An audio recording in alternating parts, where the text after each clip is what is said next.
Good morning, everyone. I hope everybody is having a good morning. Welcome on in.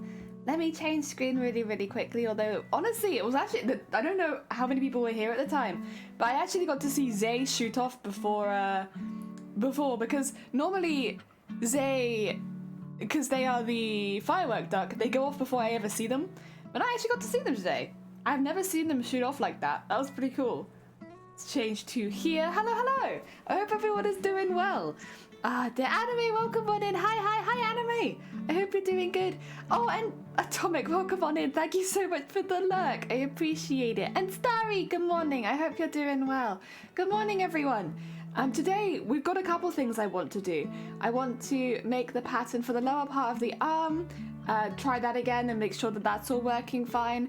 And then if that goes well, which fingers crossed it does, we can start working on the doublet again. Heck yeah, we got more doublet work to do and I have a new pattern piece cut out and I have some plans for the back. So yes, we have more we can do there. Good morning. Oh, good morning. I hope everyone is having a good morning today. Are you on time? Well, no, there's no such thing as on time. If you're here at any point during the stream, you're technically on time. I don't expect people to stay from the very beginning to the end of stream. That's a very long time to stay in one place. Oh dear, you've always been on time. I did announce this on the Twitter yesterday, but I'll announce it here as well. We have a really big collab coming up on Saturday, which is our Among Us Sussy Saturday again, which is we've been doing on the last Saturday of each month, so this will be our second time going. We have a lot more people this time. I felt like we had a lot of people last time, whereas this time we're looking at maybe having 13 or 14 people, which is very exciting. I'm very excited. So yeah, it should be, hopefully, fingers crossed, really fun. I've been looking forward to it, so I'm hopeful. We'll have to see, but I think it should be a good time. Other than that, I do have an idea of something that I would like to try, and I'm going to put some feelers out for that today to see if it's something people would be interested in. Just based on some of the conversations I've had over the last couple weeks with people in chat, it's like, would this be something people would want? Because I kind of need to do it, but like, it'd be cool if there was, I guess, some kind of interactive part of it. I'll explain, and then I'll explain again probably a bit later in the stream when some other people have joined, just to get like a range of opinions. Then maybe we can run a poll, because I don't want to bore people with content they're not interested in, but it is something that I would like to do, and that is have some kind of like how do I explain this? So we've been talking a lot about VTubers recently because I'm obviously using a model at the moment. For those who aren't aware, I draw and rig my own models, and I have done for the last couple years. I do prefer the slightly more cartoonish style. That's what I like drawing. But I thought what would be kind of fun would be if we did some VTuber challenges. So maybe starting, I would say next week, because I would probably need a little bit of time to prep, to do a day where we spend the morning drawing the parts and the afternoon rigging, and then at the end we just give away the VTuber to somebody in chat, because it will be like a very simple, but it would be good for getting me to like practice my fundamentals and basics, because a lot of things with VTubing, especially when on the rigging side of things, oh my god, pickles. Matt, welcome on in. I hope you're doing. Thank you so much for the follow. So a lot of stuff with VTubing, or like rigging VTubers, is just repetition and getting good at like knowing what you want your shapes to look like and stuff like that. And like simple stuff like when you turn to the side, where does your chin go and all that kind of stuff. And at least in my opinion, especially because my art style has sort of evolved since I started making them, I found that just practicing and doing it over and over again makes me better. By the end of the year, I do want to hopefully be in a position where I can offer commissions, but I'm not good enough yet. Definitely not.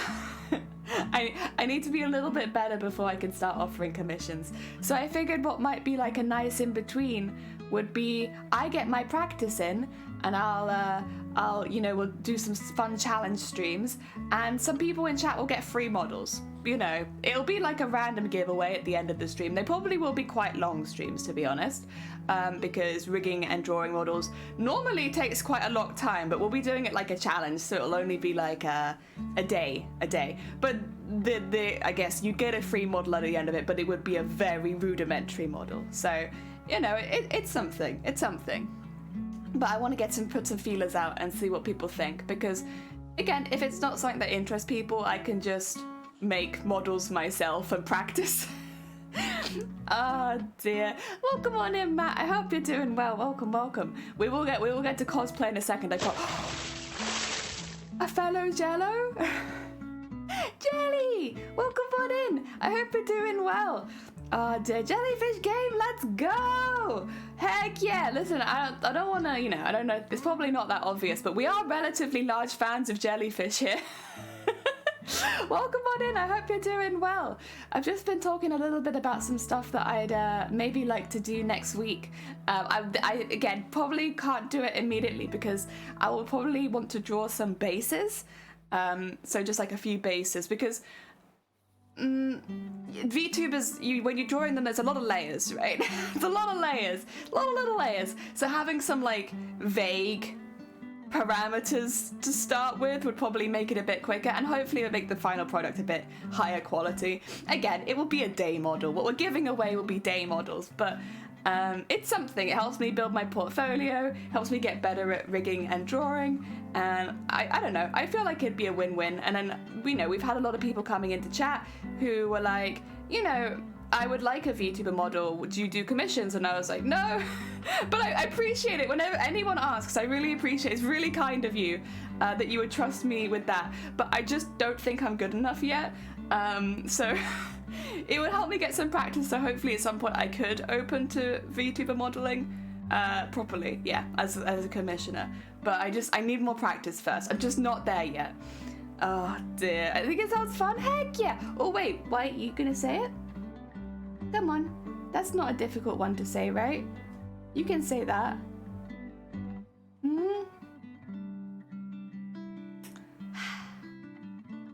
He is temperamental. Why are you so temperamental, buddy? Why don't you want to say it? Let me just see if it came up in the thing, in the list. Oh. All right, I might retry that. Oh. Oh, the application has kicked me out. Oh, what the heck? Why can I not sign in? Oh, it's the website might be down. That could be it. Let me see if I can get in via Google. If it is down, I'll try and refund you your points, because yeah. Solrock. Oh no. TTS.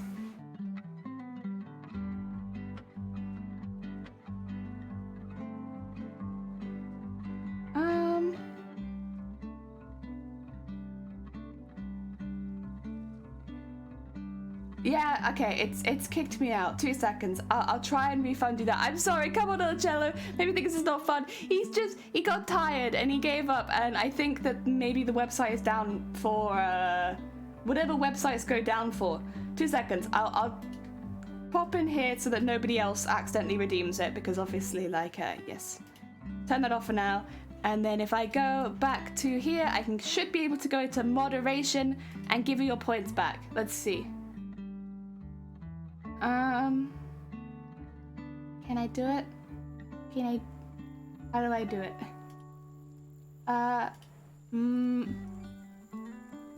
Reward rescue. Reward rescue, is that the one? Oh, I need to go to this one. Okay, and then... So I probably look really grumpy right now, my bad. Reject and refund points back to the user. There you go. Hopefully you've got all of that now. There you go. Okay. There you go. Sorry about that. My bad. I think they just had a little bit of a glitch. And the website hopefully will be back by tomorrow. There we go. Dear Jilly, do you speak British Sign Language? I only know very basics for bra fitting because we had a couple of deaf customers. So like my knowledge of British Sign Language is very specific in the field of like bra fitting. And I'm not going to do it on stream because I don't want people to be using it out of the context. It feels a little bit rude. So yeah, I know very basic, specifically as a bra fitter. You think it sounds fun though? I'm glad. Dear. Also, Quabbit, welcome on in. I hope you're doing well. Quotes must be a name. Oh yeah, ignore that. I genuinely do not know why it does that, but it makes it look like I'm chatting. She barely even speaks English. Quabbit! That's not true. I am fluent in English. Very good, very good. Oh dear. Okay, in that case, I feel a bit more confident to do that next week. I basically was just like, I don't want to do something that'd be really boring, but I figured, you know, if we're designing the character before we rig it, then at least chat could pop in and be like, if you had any design ideas you'd want to see and stuff like that. As long as they're not super complicated, because we will only have half a day to rig it. So like, a good example would be like, say adding like extra legs and stuff like that might not be the best idea, because yeah, I just won't have time to rig them. You lost my voice due to viral throat infection, so I've been learned this morning. People use them when they go non-verbal, so I thought of you and your migraines, because your migraines would be non-verbal. Yeah, I don't think I could probably use it. It's a fair idea, but like, the problem with me when is that I just don't have like coherent thoughts well enough to speak, so even if, what would you call it? Even if I wanted to communicate, it's just basically, I couldn't communicate with my hands, I think, any better than I could communicate with my mouth, personally. I like the idea, though. Again, the only sign language I know as well is, like, very, like, bra fitting orientated, so I can, you know, Shiny might come in and be like, how are you feeling? Are you okay? You doing all right? You have a migraine? And I can be like, lift your tits. Which is not the most useful. Oh dear, please remove your bra. Like, that's the only sign language I know. So, yeah, you know what? It's very useful when I was at work. I don't think it'll be very useful in any other situation, unfortunately. Other than the stuff like please and thank you and like lift, maybe. Oh dear. Yeah, this is my problem. I'd have to go out and learn a lot more, because, you know, we didn't have it compulsory to learn sign language, but we had a couple people who were like customers who'd come in a few times, right, who were completely deaf, and it just made it a little easier so that we didn't have to have a lot of extra people in the room while we were doing the fitting. If I could say basic things like, I'm going to remove your bra, or can I remove your bra, or can you lift, stuff like that. So that I, you know, didn't scare or make anyone uncomfortable. Please remove your bra. It's like, oh my god, are you okay? You're having a migraine, are you ill? Do you need anything? Do you want a cup of tea? And I'm like, please remove your bra. Oh my god. Also, Isacia, welcome on in. I hope you're doing well. Welcome. I would love to take off a bra more often. Teach me. No, I'm not going to, just because there are, how to put it, I feel like it's ripe for the misusing, and obviously we were taught it in the context of bra fitting where it makes sense, and I'd rather not put it on a public platform and then have people misuse it.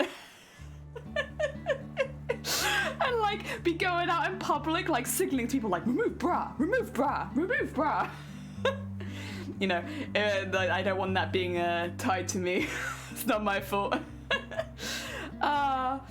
Dear, whoa, it's a little early for that. It's not, well, I mean, is it really ever too early to remove bra? I understand. Yeah. There's like, it's like when we were in school and the teacher was like, so we had an English teacher that used to work at I think it would have just been a special ed school, but because of that she was fluent in sign language, yeah? And it was... And so every now and again kids would ask her stuff, but they'd ask her like, well, how do you say seaweed, miss? And she'd be like, oh, it's like this. And then there'd just be kids in the playground going around going, weed, weed, weed, weed. Oh dear. I still remember that, to be fair, and I still remember weed. Oh dear. Yeah, it's stuff like that. Oh good, just wake up slowly before night shoots. A night shoots? I don't know what that is. What is a night shoot? Or night shoots? Ooh. Oh, I should have asked to say peacock. Ah, that would have been a good one. Well, it depends though. It depends if they separate the pea and the cock. If they don't separate it, then it might be like just a separate word. Also, a lot of stuff, maybe it was just her knowledge, but like it seemed like simplified. Not well, like you'd say bird a lot of the time rather than like the specific breed of bird. Yeah. Bras are torture devices. Bras and fiber and chronic pain torture, especially underwires. The thing is as well, little known fact, if you want like really good cleavage in a bra, get a non-wired, because a non-wired doesn't separate your boobs, which means that if you want like intense cleavage, just buy one non-wired bra, and like a proper bra but non-wired, and it will push your boobs together in the middle and you'll have fantastic cleavage. It won't give you like a push-up, like a like a push-up bra does, but it will give you that like almost like natural cleavage. It's pretty good. I don't think enough people, I think people are sleeping on it, honestly. Good morning, Mr. Bargains. I hope you're doing well. Welcome on in. Dear. We've been talking about bras right now, but we were talking a little bit about some stuff that I might do next week. My night shoot, working through the night on a film. Oh, good luck, Isacia. I hope it goes well. I hope you have plenty of snacks to keep you awake. When nobody's dressed bras and I have cleavage for days. Wired like Bluetooth? Yeah, I don't know why people keep adding all these wires to their bras. It ruins the cleavage, and the connection's not even that good. I just don't get it. I love a good Bluetooth bra. Honestly, when our bra is going to start having a Wi-Fi signal, could you imagine connecting to somebody's tits? That'd be fantastic. I would, honestly, I think that sounds like a really fun, like, silly thing. You could just be like a, what do you call it when you set your phone to hotspot? You could have like a boob hotspot. It would be very silly, but I like the idea of it. Just being like, oh yeah, don't worry, let me just turn my boobs on. Who can connect to that? My work has horrible bruises from my wires doing sports. You shouldn't wear wires doing. Well, okay. Obviously, I don't want to intrude. There might be a reason. Generally, we don't recommend wires and sports bras for anything other than cute gym photo shoots. Because yeah, like obviously you don't. The thing is, bras are made to not rub. Oh my god, we've had 600 quotes. Must be motivated to do this. Well, psych. Wait. Because it worked. Happy 600. It's like 32 triple K. Honestly, it is non-dependent on size. I think a lot of people have that kind of idea that because they are a larger size that they should have wires in their sports bra. That's old myth. Old myth. You can get good sports bras with no wires and they won't do that to you, and they almost work more like a binder. Bravissimo says otherwise. Does it? Because the Bravissimo that I've been to does not say that. They offer them, but they recommend them for the same that we would recommend. And also, I was trained by the NHS. Cough, cough. We were trained by doctors. Not to, shit on anybody else, but like, listen, I got some training. Yeah, no, never recommend. Never recommend. There are very, very few cases where wires are recommended. And normally, if that is the case, a doctor will tell you. Whilst wearing sports. Just because it's not comfortable. It's not going to do you any permanent damage, or it shouldn't, other than like maybe some light bruising, but it's just not comfortable and there's no reason to do it. Like literally there's no benefit. so you just put yourself, that's the thing, it's like you put yourself in discomfort for no reason. Yeah, better to ask. Yeah, I've done boobs for a while. I'll say in a few years my knowledge will probably be out of date though. Surprisingly, bras, despite them not changing that much, have also like the I guess myths around them. A lot of things have been debunked and stuff like that. Like, a really big one was if you have a bad fitting bra, it can give you tumors. It's not the case. It can give you like rubbing and you can get like cysts and stuff like that. More specifically though, that tends to be people who have very delicate at the time. So you're talking people that are growing. So like, or going through like big hormonal changes. So like, you're thinking teenagers, young teenagers normally, maternity, menopause. Menopause, a lot of people forget. A lot of people don't be thinking about menopause. Menopause is a big change. Yeah, menopause as well. Knowledge changes constantly. It does. Like I said, in a few years, I'll be out of date. Like, because I'm obviously not doing the bra fitting anymore. So give it a few years, and the knowledge that I will have had will be done. More armpit bruises. It's from actually doing groundwork. Oh, martial arts. Oh, very exciting. Heck yeah. Martial arts has always been something that I've been interested in. Also, oh my god, sorry, Kath. Hello. I hope you're doing well. Until my boobs. I've always been interested in martial arts. I like the idea of being good at it, but I also have no muscle strength. I'm not for TED Talk. Yeah, there's a lot of, it's very unfortunate, honestly. That's why generally these days I just recommend, if you haven't had a bra fit recently, to go have one. I do recommend Bravissimo. I should say, I didn't work for Bravissimo. I worked at a more, like, we did more NHS stuff. So, like, what I did was a bit different, and we'd go into hospitals and stuff like that. But I do actually genuinely recommend Bravissimo generally. Out of all of the shops, so one thing that you do, you become like a little undercover bra fitter. You go in and you get fits at different stores, right? And you see how they fit you and like the methods they use.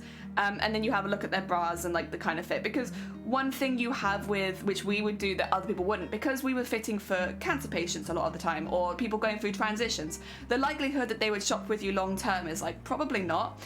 They'll be with you doing their cancer treatment or while they're going through their transition or enlargement or reduction, but they won't be with you after that. So it's important to know where you can recommend them to go afterwards. So again, it's a little bit different to working in like a regular store where you hope to keep a customer forever. Like, we actually don't necessarily hope to keep, or we didn't hope to keep customers forever, because we more fitted for surgeries and stuff like that. So market research was quite important. And Bravissimo has a pretty high quality of bras. The brand did do a pretty size inclusive. And the fitting, generally, the way that we saw being fit there, or at least I saw being fit there, was fine. It was like, that's fine. It's all good. There are places I don't recommend for multiple reasons. It's not necessarily that, I should say, it's not necessarily that bras are bad quality. It's the fitting, how they fit you. So I was always a really good example because my size is really, really hard to fit.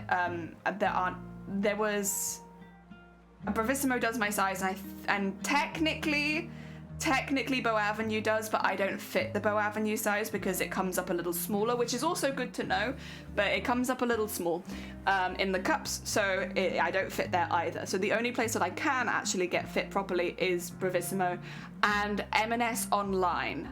They don't have it in the store, or they didn't have it in the store, but I could have bought through their online store. When I went to, we again went to quite a few, but I'm gonna call out Victoria's Secret here. When I went to Victoria's Secret, they basically just sister sized me. So sister sizing is when you go down in the cup, up in the band. It means the bra is the same, it's just looser around the back. So a really common bra fit, for example, is you sister size them back down. So maybe somebody's gone to a 34F, and then you look at it and you're like, well, you're technically right, but you're actually only 32 in the back, so let's turn you to a 32FF. That's your size. You've just made it looser in the back, which is why it's rubbing, kind of thing. And that's a really common fit. What they did at, what do we call it? Victoria's Secret was they sister sized me until I fit into one of their bras. So rather than telling me that they didn't have their size, my size, they just sister sized me until they had something that fit me. And I don't remember what the cup was, but I ended up with a 36 back, which is nearly an extra 10 inches on my back, so that I could fit one of their bras. It's not that the bras are bad quality, and if you fit them, that's great, but I probably wouldn't recommend getting fit there personally. I would probably recommend getting fit somewhere else and then going to there to buy the bras if you want to, because they will make sure that you fit into a size even if you shouldn't fit into their size. In the same vein, big respect for the Calvin Klein shop, because the Calvin Klein took one look at me and was like, we won't have your size, have you tried these stores? And you know, it's never nice to hear that a shop doesn't have your size, but it's a hell of a lot better than you know, them putting you in something that doesn't fit you at all. Ah, dear. No muscle strength. Like, oh, you can use physics. Oh, I'm not very good at physics either, but I'll give it a go. I used to get my bras and Marks and Spencer's because of our Bravissimo was not wheelchair accessible back then. But yeah, bras are a nightmare for most boob people. What I will say is if you've been fit at Marks and Spencer's, make sure you get fit somewhere else when you can. Marks and Spencer's do good fitting, but they only fit for their bras. And Marks and Spencer's are probably the worst vanity sizing for bras that I've seen. You will not be the same size in a Marks and Spencer's bra in like any other brand, and it's not even close. They're like, you know how like everyone talks about H&M being like terrible for sizing, like their sizes are just completely different. M&S is that for bras. The fitting is fine, like the way that they fit you is perfect. They'll fit you into the right bra for them, but it doesn't translate to any other store.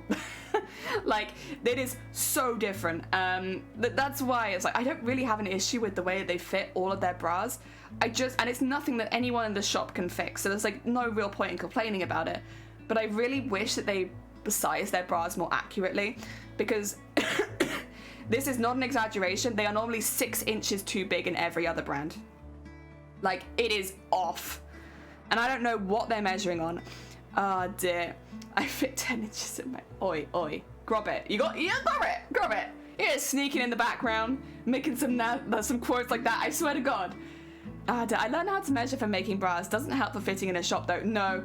And also, if you can make bras, because I did a thing a couple years ago where we did, because breast cancer is obviously something very close to my heart. I worked with thousands of people with breast cancer now. We do Boobtober in October, where we do a month of raising money and awareness for breast cancer. I do want to do that again this year. I'm hoping that I'm well enough to have more of an active part on the team. But yeah, I did it the first year, and then a team of people took it up last year when I wasn't very well. And I'm hoping I can come back this year, but we'll see. But yeah, anyway, Boobtober aside, I made a bra every single stream for a month. And it's a very, trying to find the wires that will fit you is like, there's a reason they often send them in packs, because it is a nightmare. And that, again, from someone who literally was a professional trained bra fitter by the health service here, so that I could fit people going through cancer. I looked at how to make bras as a pattern, and I was lost. I was completely lost. And my whole job was bras, and I was lost. It's very, very different. Oh, dear. So I'm just having a sip of my tea. Oh dear. But yeah, it's super different from anything else. So like, I'm honestly genuinely always so impressed when people can do that. Oh, you may have ordered a set of ergonomic hooks. Call it investment for my hands. Heck yeah. I nearly ordered some wool yesterday, and I didn't. And I'm proud of myself for not impulse buying, but I do really want the wool. It's like the soft plushy wool, so that you can make like cute little plushies and stuff. And like I actually own a few crocheted plushies because I've purchased them at conventions or craft fairs and stuff like that. I'm just a really big fan of plushies and anything soft. So like those I really like. I have like a really cute octopus one. I have a jellyfish one. I have a tiny jellyfish one that I got for Christmas. It had like a Terry's chocolate orange in it, so we split it. I had the jellyfish plushie part, and Shiny had the Cherry's chocolate orange. But it's really cute, and I was just thinking, like, wouldn't it be nice to make them? There are so many free crochet patterns online for like cute little plushies, and I am genuinely shocked, because like when it comes to sewing patterns, free sewing patterns are like, oh dear, like they're normally not that great, or they're like the pattern is good, but it's a very specific item, and it's like I wouldn't necessarily want that. But oh my god, there are so many plushy crochet patterns. Maybe I'll get myself some ergonomic crochet hooks as well. To be fair, I don't have any, and I am crocheting a lot more. Also, Smitty, welcome on in. You have lots of Pokemon plushies. We've got a fair few, but at the moment they're all in storage, so I haven't seen them for a while. Just because we didn't want them to get like covered in dust while we're doing all of our renovations and stuff. They exist. They're just secret and hidden. Ah, dear. Can I have another sip of my tea? We got a few cute ones as well. Heck yeah. I know we got a couple of the evolutions, because I purchased those. Because I tried to buy something from every cosplay that I make. So obviously I've made a couple of evolutions, so I bought a couple of evolutions. I know Shiny's got a heck ton. I've got just a couple, because I don't tend to collect... I collect like fish. I've had a theme for a while, to be honest. I've got like some really cute whale sharks. I got a cute dinosaur recently called Timothy. I love him. I got like a really cute octopus. Trying to think. Oh, and also like the crochet octopus, and then like the crochet jellyfish. What else have I got? maybe not too much more than, oh, so I got some slimes. We were making slimes once and I've still got 4 of them. So I've got 4 slimes that I made. When we were doing a Ren Fair stream, this would be like nearly 3 years ago now, doing a Ren Fair stream, we made a pattern to make a slime and we did like a craft along where we all made slimes together. And I still have 4 of the slimes. They're very soft and I like them a lot. I still need to work out what I want to do for... Well, the thing is that I have like a slight idea of something I might want to do soon, but I don't necessarily want to say it yet. But we'll think about it. We'll think about it, and hopefully I can maybe announce something to that soon. I've got my it's in 3 weeks, I think. I've got my 3-year anniversary on Twitch, and I've been trying to come up with ideas of things I want to do that would be fun to watch, but also like it's something that I would like to do, and I have a bit of an idea of something. Honestly, I'd love to commit to something like doing a subathon or like, you know, a week-long event and stuff like that, but I just don't think my health will hold out for that long right now. But it's, you know, it's something I'd like to do in the future. Ah, dear. We'll see. It depends also how far the craft room's along, because if I can show you guys that would be really nice. It's definitely not going to be finished. We're actually a little bit worried about the floor at the moment as well. We think it might... Okay. A house update. We don't know yet. We're going to have somebody look at it and get like an evaluation. So you know, like the really big metal beams that are kind of in houses for support? We think we might be missing one. Or I guess more accurately, we might have needed an extra one when they did the loft conversion and then they never added it in. So there's like this really big dip in the floor, and it's like a dramatic dip. It's one you could do like a little slide down, and it's not dangerous, but if we wanted to put anything in the room, then it might become a problem. Oh, excuse me. And also, if we need to get that beam, that is going to be a long wait, because those things, first of all, it will need to be craned into the house. Ah, dear. Oh, can I ask you something about TwitchCon? I can ask on Discord if you want. You can just ask if you like. I'm not, and if it's something that I can't say for whatever reason, I can send it to you in a DM, unless you would rather it be private, in which case, obviously, just DM me. That's fine. Yeah. But yeah, we'd need to get a crane and some scaffolding. All that. So if that happens, it might be a while before we can get in there. I know it's been a while anyway, because we were hoping to move in before Christmas, but then we've had quite a few problems, not like unsolvable problems, and they're not even been too expensive. It's more just like time consuming, not like really bad, just like, this is gonna take forever. Oh dear. Rambo, welcome on in. Hi, let's change it up. How are you not doing today? How am I not doing today?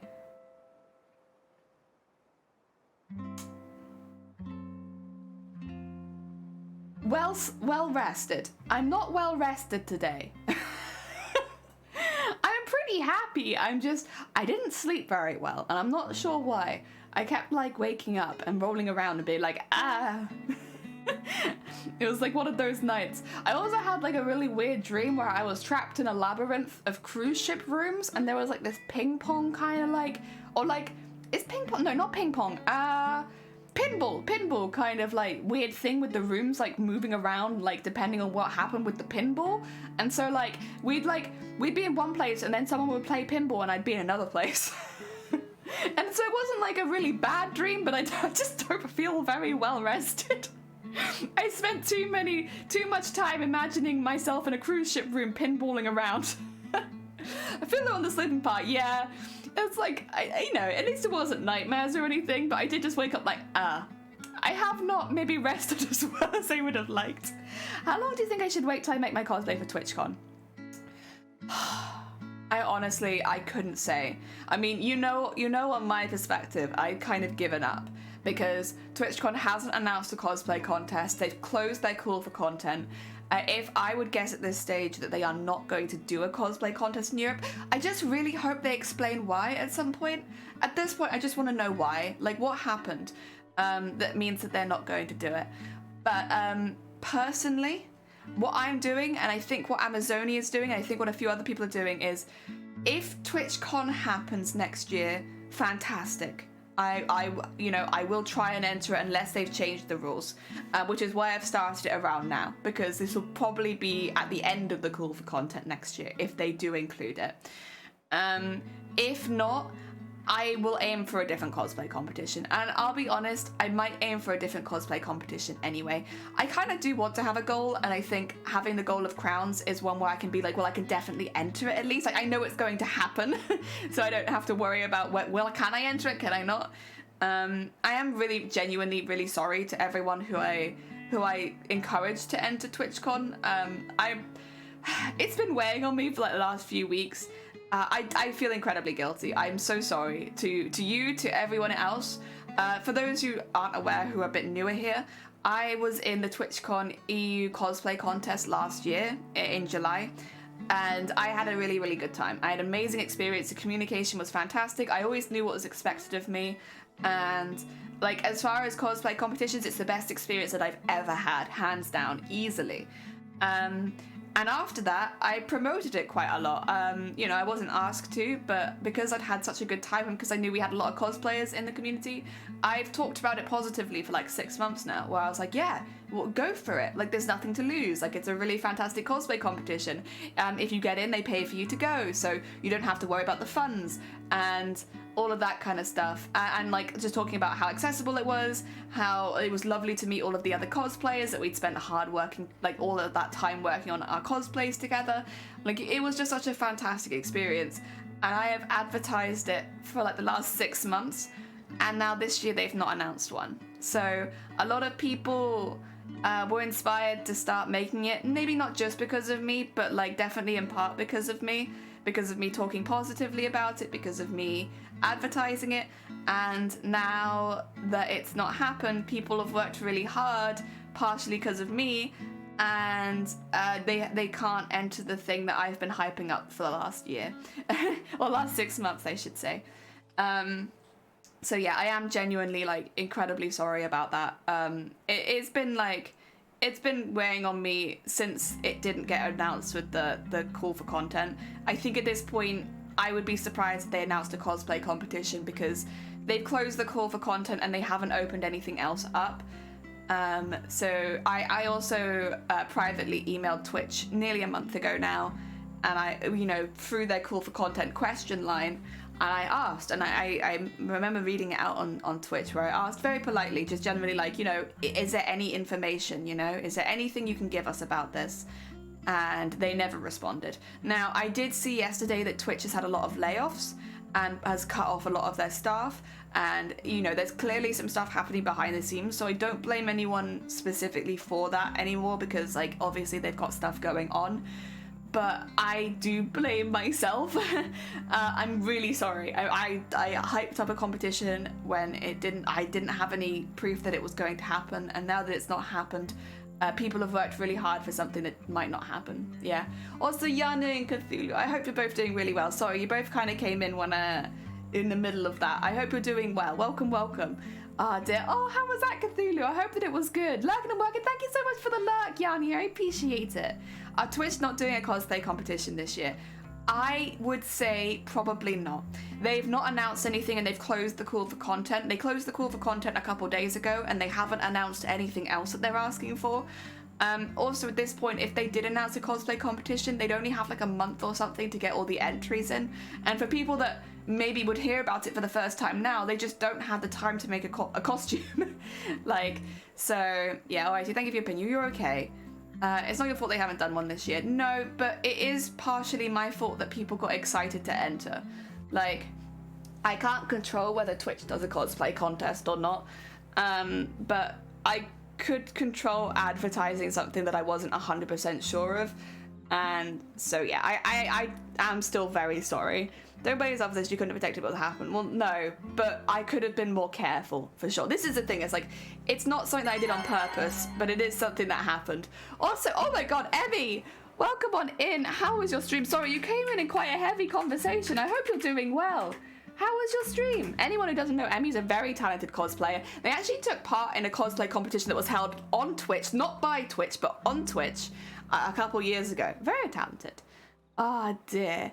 How was your stream and what were you getting up to today? Yeah, I now would just like to know why it's not happening. Yes, same. Also, Luna, welcome on it. I hope you're doing well. Welcome, welcome. It's okay, they aren't, because there are other places we can go. I still want to do one. I'm glad I found you. And oh, bless you. That's very kind of you. Oh my god, hey! Emmy, welcome on in. How are you doing? I hope you're doing well. VTubers so cool, thank you. Yeah, I make VTubers for fun. Eventually I would like to maybe do commissions for them, but right now I just make them for fun, and I am a silly slime lady. How was your stream? What did you get up to? You're doing a lot better than yesterday. I'm glad to hear it, Luna. I am glad to hear it. Oh dear. Yeah, you came in a bit of a... We were just talking a little bit about TwitchCon, because TwitchCon... I don't know if you're aware, Emmy, because I know that wouldn't be one that you could enter, I think, anyway. TwitchCon didn't announce a cosplay contest for Europe this year. And so we had one last year, because obviously I was in it. And so I think everyone just kind of expected that we'd start having cosplay contests now. And this year they did a call for content, and there was no cosplay contest in it, and they've closed the call for content for Paris now, and there is still no news of a cosplay contest, even though half their promotional pictures are from the cosplay contest last year. They have not said anything about it, and they've also not said why, like what the reason is that they've decided that there's no cosplay contest this year. And I personally have been advertising it for like the last 6 months, and so I've just been apologizing to my community. You came in the middle of an apology. Not welcome on in. I hope you're doing all right. Welcome. Yeah, this is ridiculous. I mean, people have, so the way that TwitchCon cosplay works is that you can make the costume 1 year prior to the submission period. So people have been making their costumes since like July, and waiting for the cosplay competition to open, and it's not opened. So people have been making their costumes to enter specifically Twitch. Twitch also does have the rule that the cosplay you make can't have even been entered into any other competition. So they've all been making these cosplays specifically for TwitchCon so that they fall within the guidelines, and there's nothing's been announced. So there's not been a cosplay contest. I want to thank you, even though I'm sad it's not happening. I'm making an amazing cosplay. It is an amazing cosplay. It is genuinely fantastic, and I really hope that you do find somewhere you can display it. The one positive is that most cosplay competitions don't have time frames. So like if you were to enter into anything else, you could take as long as you wanted without having to worry about it. TwitchCon is the only one that I know of that's like you can only craft in this time period. Also, most cosplay contests let you enter costumes into multiple competitions as long as they haven't like won the event. Obviously double check contest to contest, but again, it's TwitchCon's rule of like it can't have even been entered into anything else is pretty unusual. So hopefully you'd have like a bit more variety if you did go elsewhere. Oh dear. I've had this conversation with a few people that conventions events take advantage of cosplayers when it comes down to it, and there's a real lack of respect, sadly. It is such a shame as well, because when we went last year, there was so much respect. People were so nice to us. People like really made sure we were looked after. We were informed every step of the way, so at no point did I feel like I didn't know what was expected of me. The team that did the cosplay contest last year in Amsterdam, can't speak for America, wasn't there, but for Amsterdam was amazing, and they looked after us so well. And like, yeah, it was like not only us as well, they also made sure that our handlers were well as well. Like there was so much respect, and so for it to turn out like this year, my only thought is that maybe they have a different team, because yeah, like maybe the people changed over, because the people last year were fantastic, even because I think most of them were American and like a couple of them were in Europe. But like regardless of when I asked a question, because I did have a couple of questions to ask, I think a few cosplayers did, they responded in like an hour. They were like, on it, we'll answer your questions, this, that, the other. They were really good, and like the communication was so on point. And then this year, I asked about a month ago if there was going to be a cosplay contest, and like, would you be announcing it later, or like what's going on with that, because a lot of people have been making. Never got a reply. And I phrased it really politely as well, because I was like, I don't want to come across as aggressive or angry or anything like that. I just want to know, like, I'm just curious, like, any information would be great. And they never responded. So my only thought is that maybe it's a different team handling it this year, because I can't imagine the people last year doing that.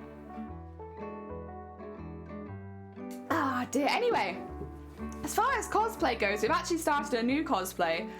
We're actually making the collector from the Owl House. I don't know if you're familiar with the Owl House. We're in the pattern making stage right now, so we're getting a lot of our patterns done. I'm making them all out of felt because felt is a bit thicker and most of my panels will be smocked or embroidered or really thick. So just so it's a little bit more accurate at the end, because my fabrics will be thickened up a lot with the decoration that we're doing, I'm making everything out of felt. You love the Owl House! I love the Owl House too! I've really been enjoying it. Oh, I'm so gobsmacked that happened. Oh, no, you don't need to apologize. I'm the one that really needs to apologize. I advertised an event that isn't happening. Yuki, welcome on in. I hope you're doing well. Welcome. I'm just showing the pattern. So basically, this was the first arm we made. It's fine, and it's a really good start, but there's a few issues. So first of all, you see all this fabric under the arm? That's very uncomfortable. There's like way too much fabric under the arm, and even though it's like a very short jacket, it still felt like I was like just filling my armpits with fabric. So we've updated the pattern to the other side where it's like a lot smaller, and there is still like a puff under the arm, but it's like tiny comparatively. Also, I used a slightly stiffer felt, so it just generally looks a little bit better as well. Like, look at that. It's a bit stiffer. We need to work on the inside bit as well, because there is like an arm inside of the arm. We need to get the second part of that done, but we're getting there. No cosplay hype, heck yeah. Oh dear. I've been rewatching the Owl House for like the third time. Oh, have you? I've rewatched the third season, like the 2 episodes that are out a couple times, because first of all, they're on YouTube, so they're very, very accessible. But also just for like getting loads of inspiration pics. We love a comfortable cosplay. Yeah, it was just this side. It was coming up around my arms a little bit too much. And considering that I'm wearing a binder, a shirt, and a double underneath, I do not want it tight around my arms. Even the smallest bit tight around my arms, remove it immediately. Absolutely not. There's so many layers to this, and it's not worth it. Oh dear. Oh, Sunkoi, welcome on in. I hope you're doing well. Also, Emmy, I should say, as much as I love having you here, if you need to get some snacks or look after yourself post-stream, please do. Please do not be there starving. Oh dear, I feel the same way about arm discomfort. It's like, the cosplays I make are generally pretty layered, so it's just not good to have it, like, you can see all of this extra fabric under here, because this is quite long. It just, when you put your arms down, it just gets bunched up into here. So for the new one, I cut it down, so it's only like, I think, 1/2 inch underneath. It still needed a little bit, but it's so much smaller on this side. Like, it's tiny comparatively. The inside arm still goes a bit further, so I still get the shape, but the outside one, the one that's really big and poofy, is tiny, and it's so much better. See, I was thinking about getting a drink and taking the cat out for some fresh air. Oh my god. Oh, hell yeah. All right, give your cat extra pets from me. I'll head off. Oh no, thank you for the lurk. I appreciate it. So today we're going to be doing a bit more pattern making. I've got an idea. This is a pattern that I've altered, you can see, a couple of times. Because of all of the duct tape. Don't mind that. Rather than cutting new patterns, I've just been like using duct tape. Also, last time that you see my hands without biro on them, because when you're using biro on felt, it all just rubs off immediately onto your hands. So my hands by the end of each stream are like black with biro. Oh dear, it's a happy little side effect. All right. Let me grab some felt. This isn't all my felt, by the way. Don't worry, I'm not running out just yet. All right. So we need to cut this out. This, memory serves, I think it needs a seam allowance among the top and the bottom on this one. So I'm actually just gonna put it by the edge and pretend like a seam allowance is already there. Because otherwise I have a habit of forgetting where and when I need seam allowances. So if I put it like the seam allowance is already there, yeah. I officially got my new cross stitch. I got really mad because, oh, heck. I've seen my fair share of manufacturing errors, and it's always really frustrating when fabric gets cut without noticing it. Where it's like, there's a massive manufacturing error, can I not have a different piece? Although, I do stand by, still sell those pieces, just at like a reduced price, because people working on smaller projects who maybe don't need the entire like piece of fabric could still use it. But yeah, like, what the heck? Oh dear. No! Oh, you've been thinking of doing a slightly... Which one? You're gonna be Hootie? I think Hootie must be the silliest Owl House cosplay. Oh Shiny has been asking me to make a hoodie cosplay, and I really don't want to. I really don't want to. Oh, another surprise fabric hole. Yeah, it's like, again, I still think people should sell material with manufacturing errors because it's a waste not to, but sell at a reduced price because it's only really useful for like a small group of people who work in like, either they don't mind, they're like editing the fabric heavily anyway, or people that work on small projects. But like, I feel like you should still absolutely sell it.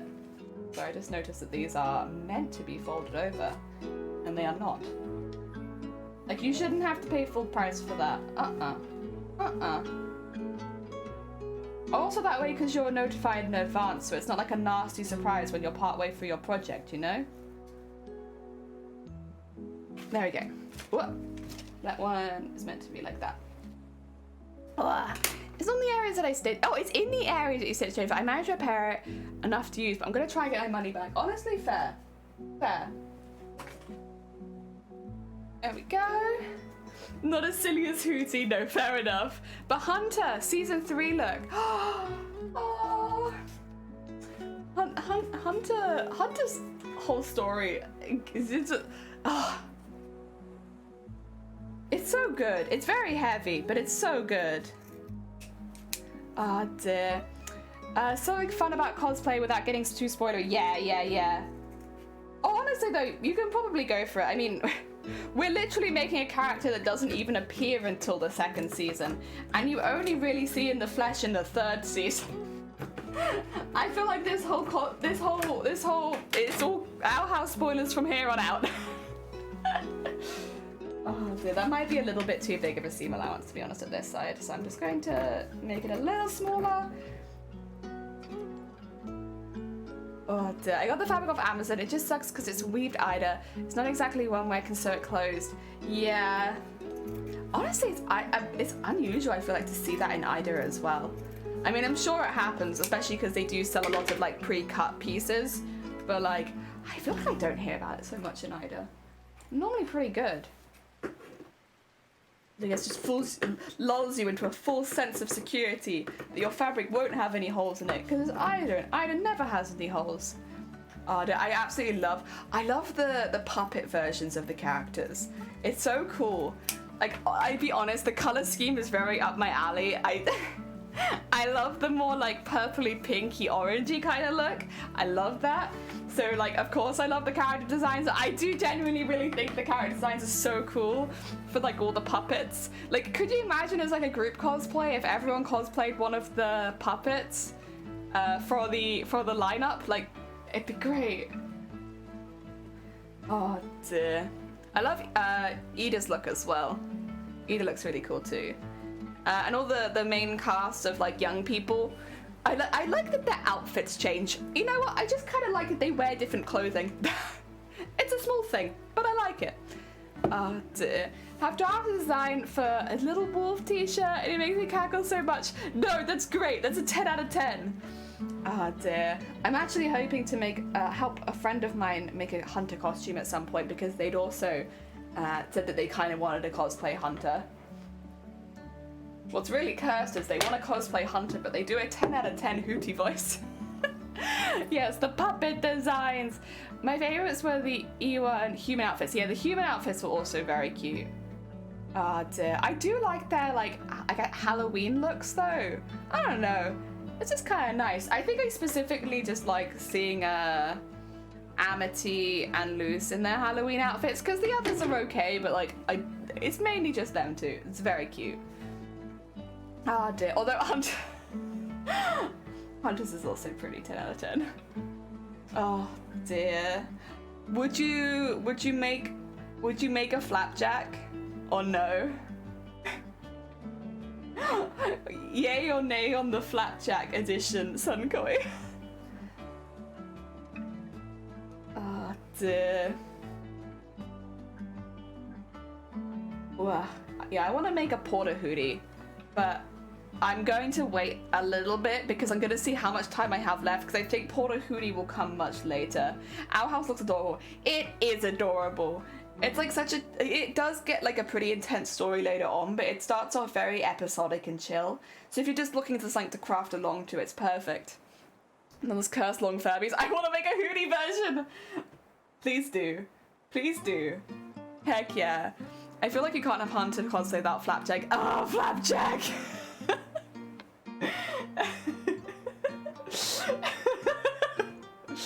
Oh dear. I would love to crochet a Porter Hootie, but I'm not sure how. I guess you'd need like, maybe you could kind of Frankenstein 2 crochet patterns. If you could find like a birdhouse crochet pattern, or like just a small house crochet pattern, and then a tube. You could probably find the 2 separate patterns and then like have a look at those. Like a small house and a tube. Oh dear. This, yeah. Long Hootie. Oh dear. Honestly, Hootie does have, for those who haven't watched Our House, Hootie is like one of the, are they part of the main cast or are they a side character? I think they're kind of a side character in the show. They're very cursed. Their design, their voice, the things that they do and say, they are all like maximum cursed. They are also not just cursed outside of the show, they're actually cursed in the lore of the show as well. Like, even, it makes the characters in the show uncomfortable also. But they're very funny. Even if they're cursed. Also, for some reason, some of the biggest plot movements happen in episodes that are more focused around Hootie. And I don't know whose idea that was, to be like, ah yes, all of the really plot relevant stuff, make sure Hootie's the main character. Oh dear. I don't know whose idea that was, but it's very funny. There are Porter Hootie patterns, but the question is getting the tube. Oh, you want the tube to go in and out? Oh yeah, that would be hard. Tube in and out would definitely make it more difficult. I guess maybe if you just make the backpack part of it bigger so that you can just shove him in and then pull him out. Because if he's crocheted, he'd be kind of soft anyway. Right. You could maybe make like a little... If you mounted the crochet, instead of stuffing it, like mount it on a collapsible pet tube or something. You know, like the rodent tubes that can collapse really small? Maybe instead of stuffing Hootie, make it the size of like a collapsible pet tube, and then just like scoot him over the top of it like a pair of tights, and then when you open the pet tube, Hootie would also open. Although he'd probably look really squished down when you've been squished down. Oh dear, because one of the crochet'd be like... Oh dear. Hootie ripping himself out of the house and the other characters gagging. Yeah. He has curves both inside and outside the show. Oh dear. Well, welcome on in. I hope you're doing well. Talking a little bit about Our House. We talked about Hootie. Porter Hootie, reporting for Hootie. It's a backpack that I want to make for this costume, mainly just so that I have somewhere to put stuff, because I'll be honest, this costume is not going to have pockets. It's just not really it's not really feasible in this costume to put in pockets. Like the places where you would normally put pockets, there's just not space, so I'm gonna make a backpack. I feel like that's the next best thing if your costume can't have pockets. Cosplay backpack, exactly. But I'm gonna wait until I think a lot later in the costume, because I want to get like a lot of the sewing and stuff like that done first. It will be like my prop, basically, will be my backpack. So work on that bit last, since it's not important to the core components of the costume, but it is something that I want to add. I'm thinking about it. Oh dear. Oh dear. There we go. And then tomorrow, I guess it just, you know what, I'm gonna start a poll on the Discord now, just so that I can get some opinions from people over the next 24 hours. Because if it's something that people want, I might do some setup for that tomorrow.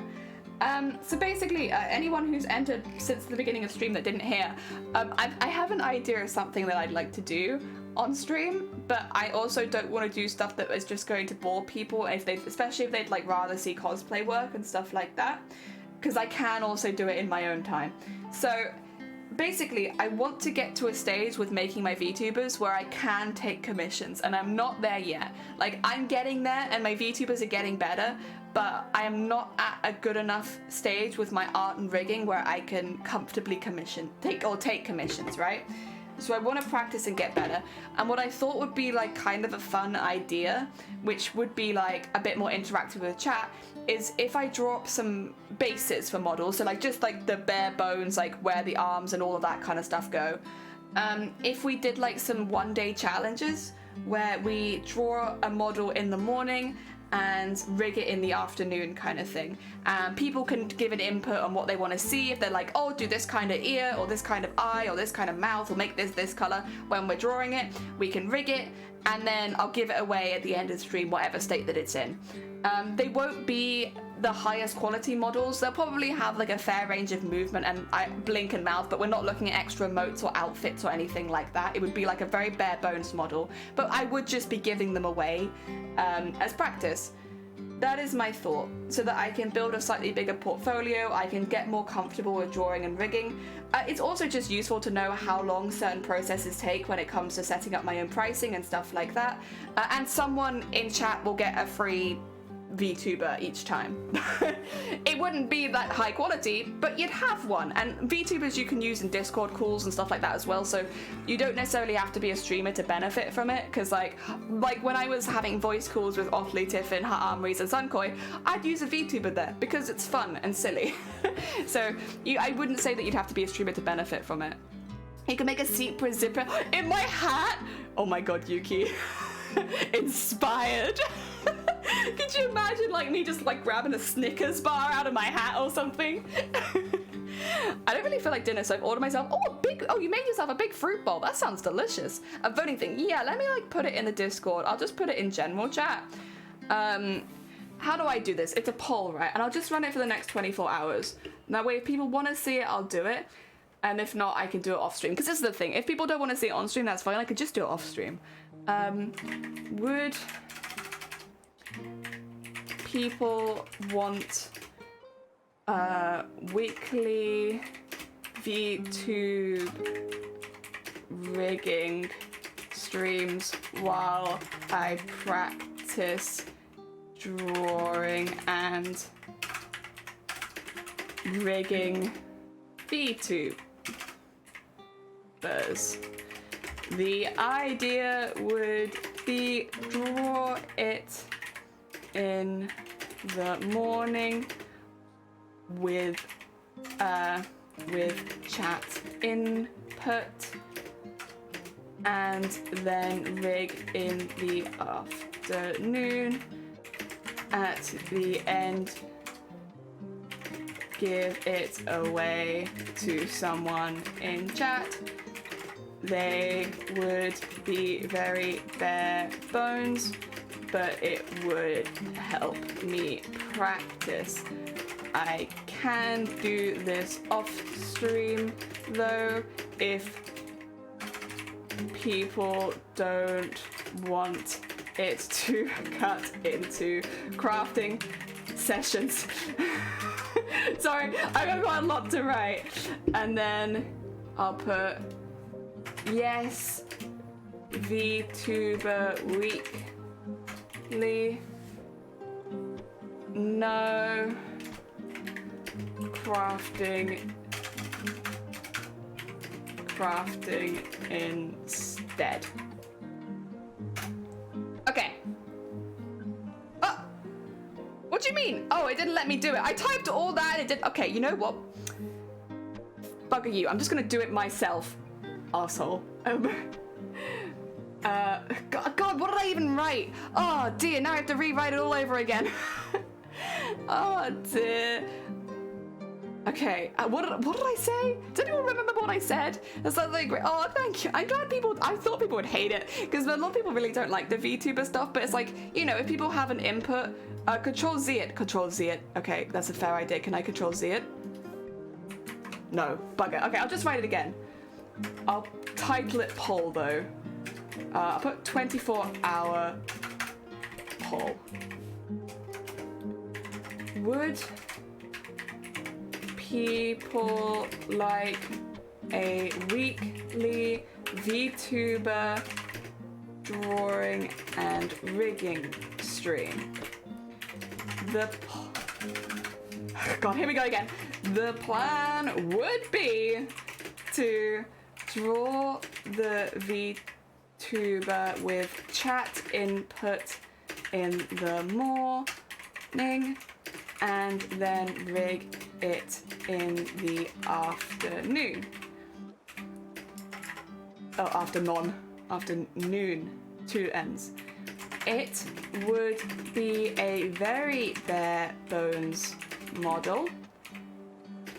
Actually, maybe I'll give it away to chat first. I would give it away to someone in chat at the end. It will likely be a very bare bones model, but it helps me practice and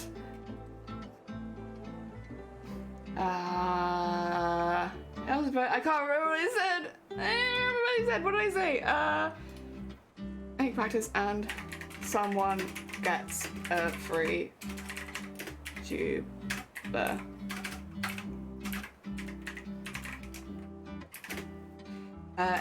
If not, I can also do this off stream so as not to cut into crafting sessions. And then I need 2 emotes. The emotes will be, I'll do height as, yes, VTuber weekly stream.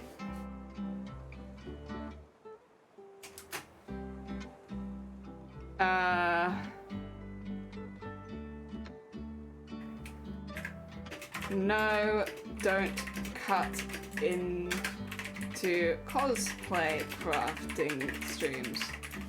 Okay, I think that does it. And then I'll just put one of each next to it so people know how to vote. There you go. Okay, the vote is live. 24-hour poll in the Discord. Done it. Oh dear, sorry about that. I am not the quickest typer in the world. I do my best though. Okay. I'm a PNG tuber looking for someone to do my rigging. Oh, bless you. Thank you so much. Again, I need to get a little better first. Also, they probably will be... The VTubers that I want to make will be a little bit more similar to the kind of like design that I have for my one. I like more cartoony looks. I expect that the body bases that I'll do will be just generally a little bit more cartoony, and I totally get that's not going to be everyone's cup of tea, but if it's something that I'm making a lot, I want it to be something that I'm a little bit more confident with, and this is the kind of style that I'm a bit more confident with drawing.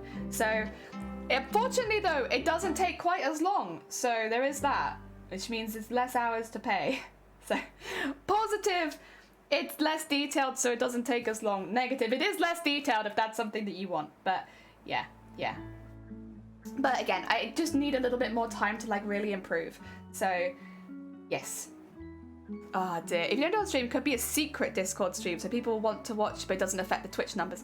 I'll be honest, I don't really care too much about Twitch numbers. I know less people will watch those streams, but my end goals don't how to put it, the one thing that's really nice about growing on Twitch is that you get to meet new people, you get to chat with new people and stuff like that. So I don't want to say that my goals are completely not Twitch orientated, because I do really like meeting and chatting to new people, and the bigger you get, the more people that you get to chat to. But most of my main goals, at least especially for this year, but in general as well, aren't necessarily on Twitch. My main goal is to become a world cosplay champion of some sort. That'll always be my main goal, I think, until I hit it. But then my Twitch goals, I guess this year, the only one I have is to stream 25 days in a month. Outside of that, I really want to, basically I want to have a shop by the end of the year. That was been a goal since the start. So I really want to. And originally I wanted to do a physical shop, like I'll shop of physical things, but with the postage situations and stuff like that, I've kind of had to have a bit of a change of pace. But like, very kindly, a lot of people have shown interest in asking if I will do rigging or VTuber work for them. And it kind of was like, well, that is something that I can do. I've just been doing it as a hobby for the last 2 years. But like, technically, yes, it is a skill that I have. But I want to get better at it before I open for commissions. Like, I want to be more consistent, and I want to have a really good idea of how long it takes me to do things. So like, when it comes to say if somebody's like, oh yeah, I want eyes like yours, okay, well how long does it actually take me to draw and rig those eyes, so that I can kind of factor that sort of thing into a cost? because you kind of get paid, because there's no physical materials, you're sort of just paid by the hour sort of thing. Well, how many hours does it take to make something? Yeah. And how many hours does it make to make different things? Because some things will take longer than others, and not everyone will want everything. So yeah, just so I can get like a really good idea of when I do go into pricing, how like what I'm charging for. Yeah. Ah, dear. You love the cartoon? Oh, thank you. Yeah, I'm a mixture of cartoon anime. In the middle. Also, Brain, welcome on in. I hope you're doing well. Ah, dear. Brain, I had a really weird dream last night. I know that you're someone who has weird sleep patterns. Would you like my weird dream? It is, imagine if you are on a cruise ship, except that everything is the same room. So it's just the same room on a cruise ship over and over again. And people are playing pinball. Massive pinball, much bigger than me. And when they hit certain elements, like certain prizes or whatever on the pinball machine, it swaps around the order of the rooms. Except that all the rooms are the same anyway. So it just swaps the order of the rooms, and then there are other people in the other rooms trying to get from A to B, but the pinball machine keeps moving it, and it's difficult because all of the rooms are the same. And that was my dream last night. You know, bow, courtesy, goodbye. It wasn't a bad or good dream. I just woke up feeling a little tired. The amount of stuff I've not been able to buy from overseas because shipping to Australia is more expensive than the item.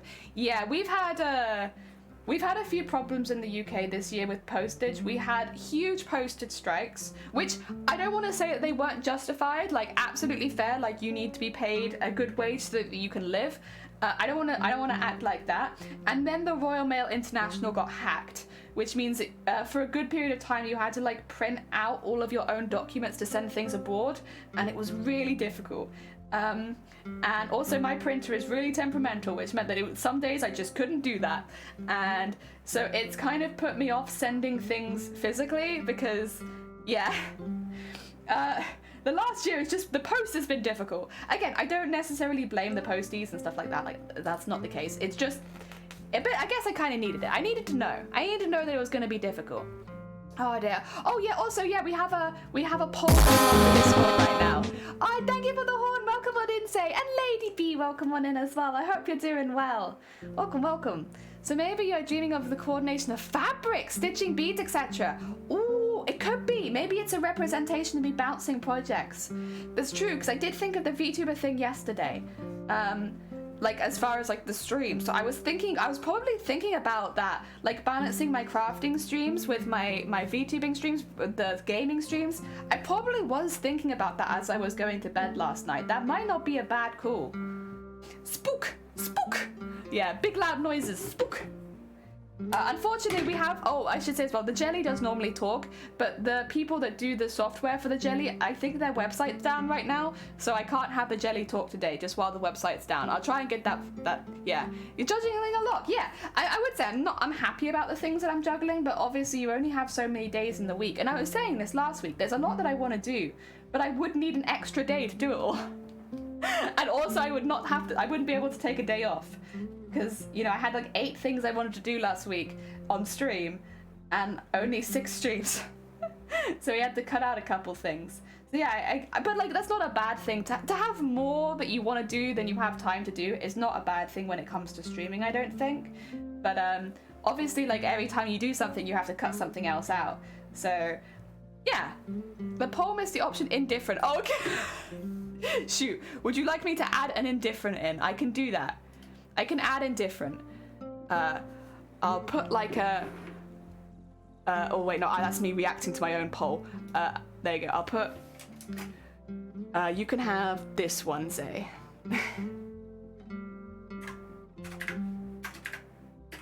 I don't care. There we go. Now you have the I don't care option. I did it as the double high five because you picked both options. It didn't feel like a bad dream, just like a lot of bouncing around. True, yeah. Like I didn't wake up feeling like, you know, it was just like, god damn it.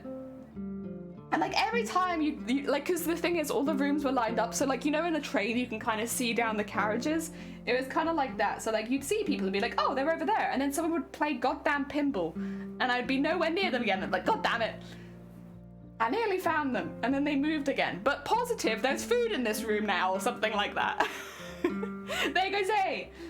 Just for you, the I don't care category. Oh dear. Yeah, if that's how that happens, I might end up drawing the bases tomorrow then, just so that people have like a little bit of say, but also can get an idea ahead of time. We won't do the first stream till next week, because I have some plans for this week, I guess, generally already, and I'm already potentially going to cut out one stream. So yeah, we'll wait till next week to actually start it, if that is something that we end up doing. But we can draw at least the bases on stream. The thought process I had, and I was talking to Shiny about this yesterday, normally for VTubing, for like VTubers like the one I'm using, it's a 3-day process, but it's an intensive 3-day process. It's like maybe 30 hours for drawing all of the art, and then maybe 20 hours rigging. So they are like a pretty intense process, even for a simple model like this, right?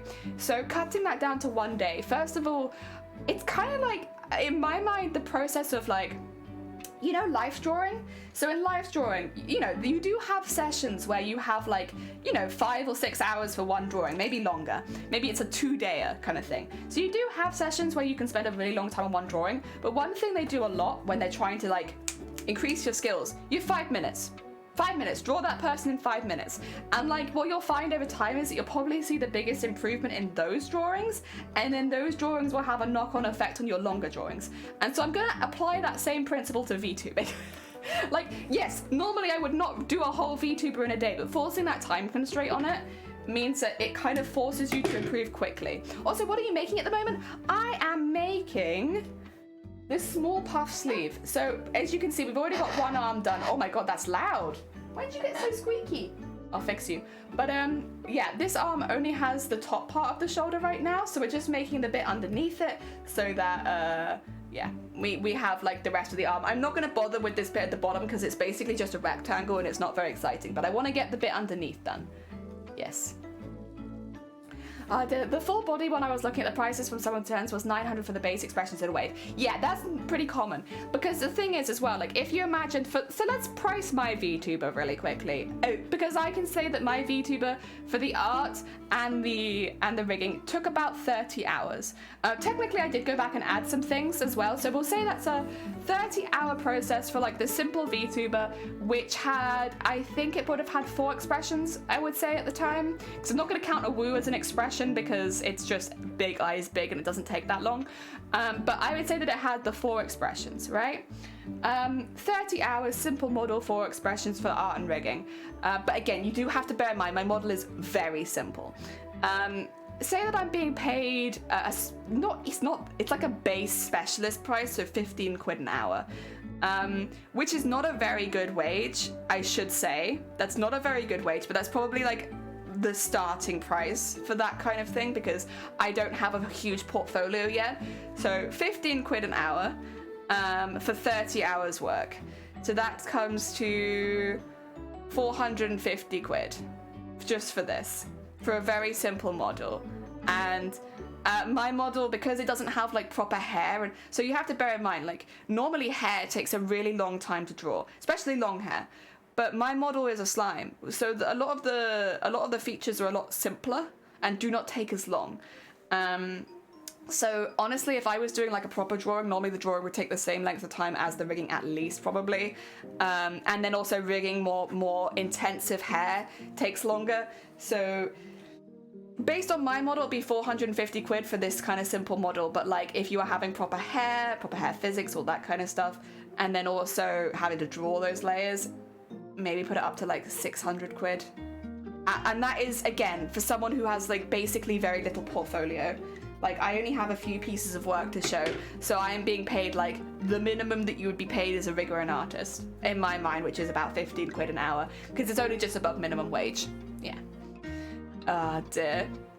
Maybe you should reserve the right to not go along with the poll if at the end. Oh, true, yeah. If I will say, if I have a really, really bad time the first time, or more specifically for me, if it ends up triggering a really bad migraine, I don't do that stream again. But for the most part, as long as I'm not only looking at a screen for like 10 hours, which is what I did when we were rigging it on stream before I took breaks, as long as I take breaks, it's fine. But yeah, like what we do generally follow that rule anyway, because when we experiment with new things, there's always a chance that it could, like, you know, trigger a really bad migraine. And if it does, it's not worth me scheduling that in every week, because I'll just have a bad time with it, you know. Ah, dear. If you don't really want to spend time consuming VTubers, then I don't think folks would begrudge you. Oh, true. I do actually really enjoy making and rigging VTubers. It's a hell of a process, but it's the kind of the process that I enjoy. But again, if it ends up being detrimental to me in any way, I'll stop it. I'll stop it immediately. And I only plan to, when I do open commissions, especially initially, open up 1 or 2 slots at a time, like very, very tentative. Like, I'll make one and maybe give it like I do not believe it will take me a month, but say I do one and I give myself a month for it to make sure that if I do have a really bad spell of ill health, I can still deliver on time. Yeah. Oh dear, you can make small slime children.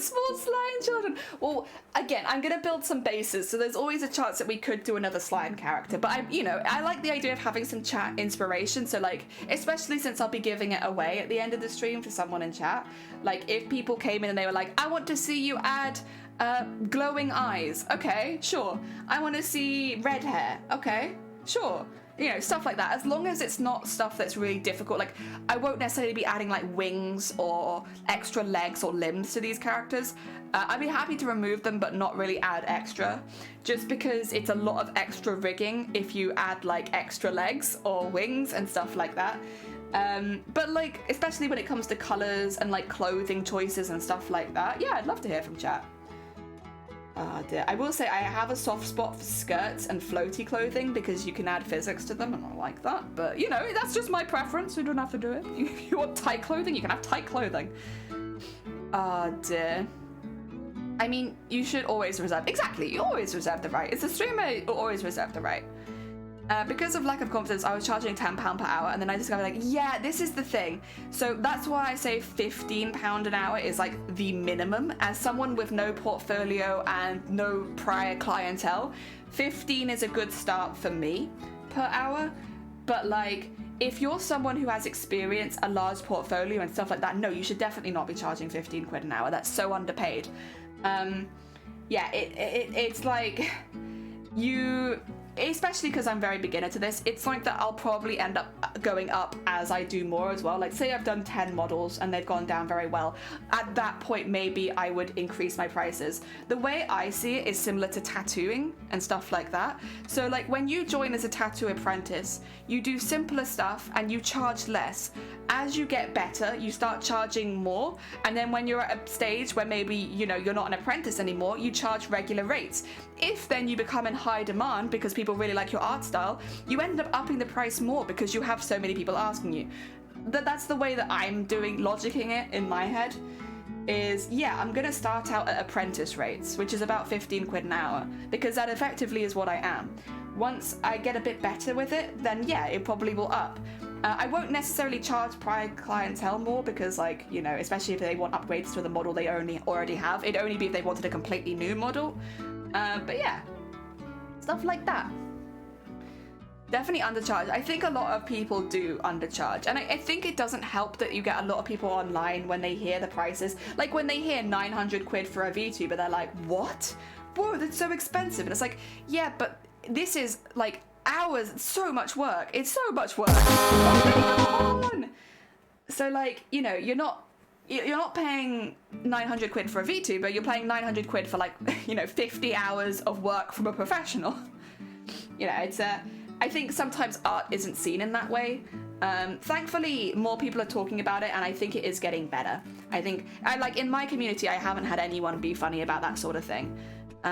Although when I told them that the price of Mateus, if I was paid minimum wage, everyone shat themselves because that was that. So for context, Mateus took me 2,000 hours to make.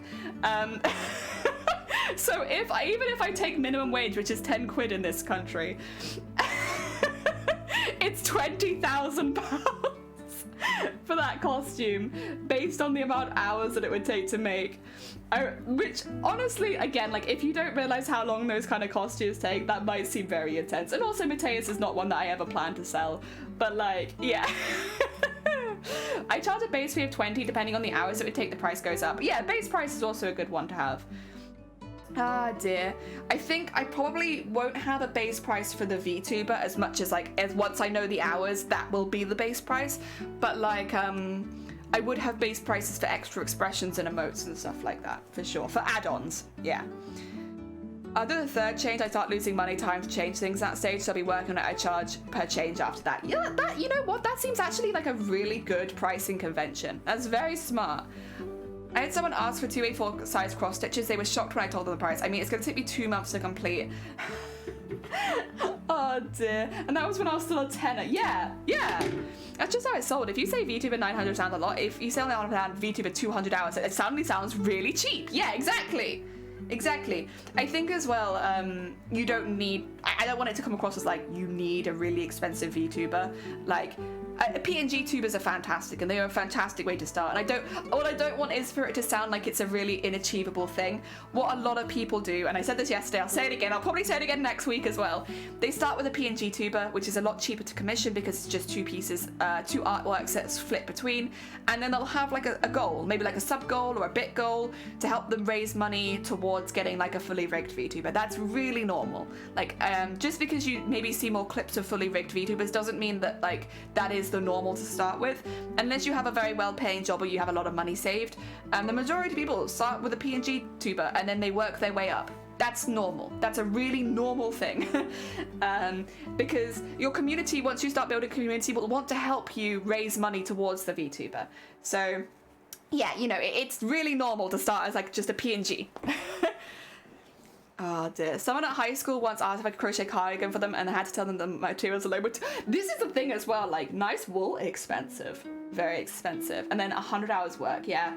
I think that's why, and a lot of people underrate homemade gifts, but like, I think homemade gifts are, well, they're really quite priceless. Having a piece of artwork made for you by someone that you know, like when people have sent me art, I will say I have a whole folder of artwork people have sent me, and that is all priceless to me. It absolutely, you can't, because like, you know, artists, first of all, they choose their own prices. That's hours of work they put in to make something for me. That it's not even something that they get any promotion for. They've just sent me a lovely piece of artwork and been like, you know, thank you for your streams, I made you this. And it's like, you've just sent me like, how do you, like, it's so much like, and you could, I don't know, man, like, people send you bits and it's like, obviously, I still really appreciate when people like drop 100 bits here and there. It's very kind of you.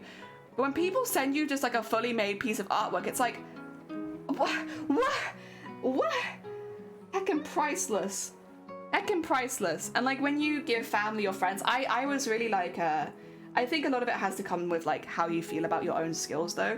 Like I always would feel guilty if I was to give someone something homemade, but having now received things that have been made by people, my opinion of it has changed an awful lot. So like for Christmas, I made sure that everyone in my family got something homemade. Like for some people, all their gifts were homemade because they asked for artwork. But I made sure at least every person in my family got something homemade because it felt like people, you know, it's kind of, you know, people say it's from the heart, but like it really is. You're like, rather than spending money on you, I decided to spend hours of time making something I hope that you'd love.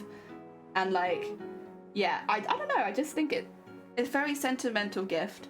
And from everyone who said, who got something like that from me, I've only had very, very nice words. So I want to do that more in the future as well. I actually have, I want to make something for a family member pretty soon. They've got like a big birthday coming up, and they already really like homemade gifts. So it's like, I'd really like to make them something homemade. I'm just trying to like work out exactly what it is that I'd want to make them. I might ask around a little bit as well and just see if there's anything that they particularly like right now, so I can make something themed around that. Because I have like a little bit of time, and it's not like Christmas where I'm making like lots of things. I only have to make one. Dear. It's like buying a full suit. Yeah, it is. Fursuits are not cheap for a reason. I think I saw a really funny video the other day of someone who was dancing in like a full fursuit, right? And I'll be honest, they were killing it. They were in full fursuit, it was sunny, and they were doing just as good at this like really highly choreographed dance as everyone else. And like I saw one of the top comments underneath was like, you know this person is probably like a dentist, right? Or like a GP. Like there's no way they could afford that suit. That suit's like $6,000. Like, that person is a billionaire. Like, you're all laughing at them, but the real joke's on you, because there's no way that person isn't rich. That person has a highly paid job or is just rich. Because that fursuit's easily like a 6K fursuit. Oh dear. Everyone was like there were people in the comments like making like jokes and like laughing at them and stuff like that. I just love this comment of being like, you're just laughing at like a rich person, you know? Like, that's not going to affect that person. They've got money. Oh dear. That's the reason I tend to make yeah, I'd love to get into that. That's part of the reason I was thinking of getting that. I was like, I wonder if I can make them something really nice, like from their favorite animals. But then I also know they're going on a trip, and I'm wondering if I can make something like that. Hello Amazonia, welcome on in. We're just talking about commission prices and how people commission their stuff, and honestly I've heard some really good ideas, and there's some very smart business people in chat here. For my daughter's 10th birthday, I'm making her a Minecraft quilt. For Levers, I made a cross stitch and a quilt pattern. She loves my presents. I think, so when I was younger, I was always encouraged to make homemade cards and homemade gifts and stuff like that. Like, I was always encouraged to do it. And I kind of think because I did it since I was tiny, I just didn't really see any value in it. And then as an adult, having received homemade stuff, I'm like, oh, this is why my family encouraged me to make this stuff. Because this is what it's like to be on the receiving end of a homemade gift. And I think especially now that I've had homemade gifts from kids, like kids that I know, it's like, it makes me cry. I bawl my eyes out. It's like, it's so much more special than someone just sending you like a bar of chocolate or something. And it costs nothing. Well, technically it costs like 10p, I suppose, for like the card to make it or something and the crayons. But like, yeah, I appreciate it so much. And like, it doesn't matter if the art is like fantastic or if it's mediocre or if it's like, you know, a kid's made it. It's the effort that they've put into making it. It's so cute.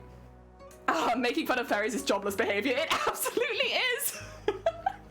People with fantastic fursuits, they're rich as heck. Or is a fursuit maker so expensive but it's a little less? Yeah, if you are a fursuit maker, or if you, because obviously the materials for fursuits are also really expensive, like good quality fur is expensive. So it's not just the making time, it's also the stuff you use. But yeah.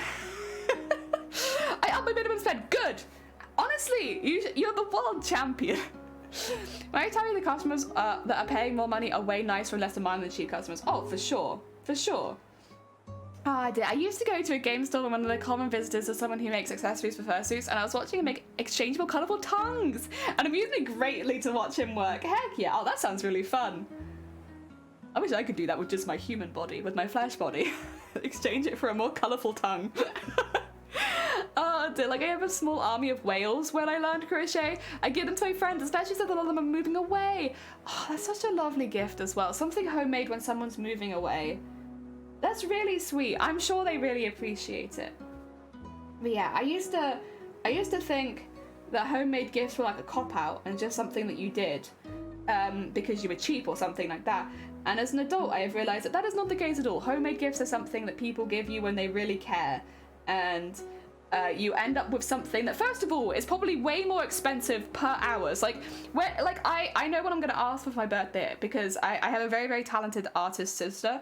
I'm going to ask her for some art for our new house, because by this time, hopefully, thank you, Mickey Pastel, I'll have places to hang up the art. I'd love to hang it up in, like, the stream room or something like that. So I already know what I'm going to ask for my birthday.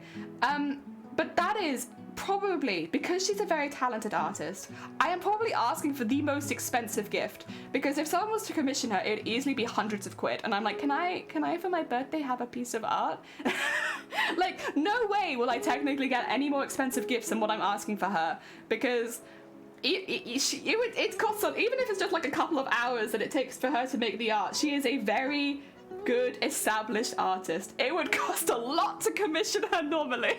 You can change color. Yeah, I can do this. Thank you for making me pastel. If you want to exchange a colorful tongue, try Fund It. Oh my god, good idea, Turp. Thank you. My colorful tongue dreams.